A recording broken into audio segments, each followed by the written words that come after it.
Today we talk about how can you find webinars videos on your Octa app. We're going to figure out the solution or know how you can do that on your app. So you just follow these ways, then it's going to work with you.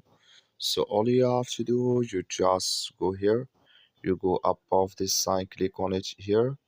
So then it's going to show for you a list like this here. Then all you have to do now, you just go down here. So you keep going down here, you come here to webinars, you just click on it. So then it's going to take you to this list here, and here you will find all webinars videos here.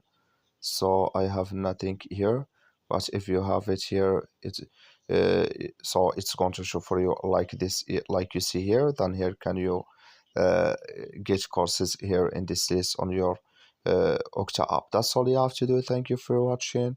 Don't forget to support us by liking and subscribe.